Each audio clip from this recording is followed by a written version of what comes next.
De sorte então que com esse entendimento, se alguém tiver alguma dúvida, deverá assistir à ministração da semana passada. Através desse entendimento, nós vemos como que toda a economia de Deus converge na pessoa de Jesus Cristo. E é neste ponto que nós tocamos aqui um aspecto orgânico dessa verdade. E é isso que eu quero chamar a atenção dos irmãos. Porque o versículo 10 diz assim, olha, porque convinha que aquele, por cuja causa e por quem todas as coisas existem, conduzindo muitos filhos à glória, aperfeiçoasse por meio de sofrimentos o autor da salvação deles. Então nós temos aqui Jesus Cristo como sendo o centro da história, o alvo de toda a economia de Deus. E em seguida nós temos agora o que a Bíblia chama os muitos filhos sendo conduzidos à glória. É o que nós chamamos, em termos gerais, de salvação, a salvação do homem. E esse é um ponto importante, haja vista que esse tema salvação tem sido muito mal compreendido ao longo de toda a história da igreja. Inclusive, mesmo hoje, no pleno século XXI, são raras vezes que nós encontramos alguém que fala com propriedade acerca da salvação, no sentido do verdadeiro conceito, o que é a salvação.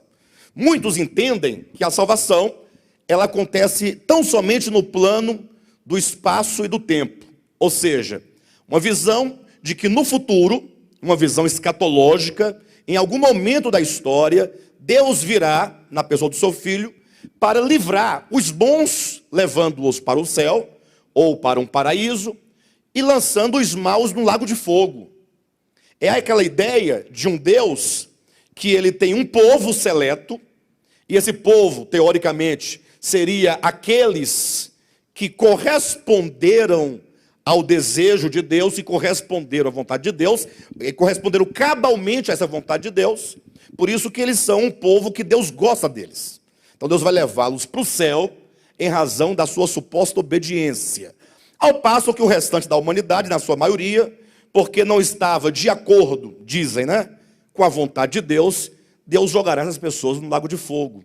E então deixa de compreender que quando a Bíblia fala sobre a morte eterna, e esse é um tema bíblico, ninguém pode negar isso, quando fala sobre o lago de fogo, que é a segunda morte, está em Apocalipse capítulo 20, vê-se claramente que a Bíblia diz que o lago de fogo ele foi feito para o diabo e seus anjos. Ou seja, o Deus que é onisciente e é também aquele que podemos colocar, que tem toda a autoridade e poder para decidir tudo como ele deseja, que é a sua soberania, quando Deus pensa a figura do lago de fogo, ele o faz para o diabo e seus anjos, o que pressupõe que a salvação para o homem e para a humanidade está proposta.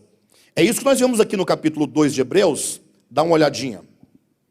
Versículo 14, visto, pois, que os filhos têm participação comum de carne e sangue, destes, no caso carne e sangue, também ele igualmente participou, para que por sua morte destruísse aquele que tem o poder da morte, a saber, o diabo. Versículo 15, e livrasse todos que, pelo pavor da morte, estavam sujeitos à escravidão por toda a vida. Olha como esse versículo é amplo. E livrasse todos que estavam sujeitos à escravidão por toda a vida.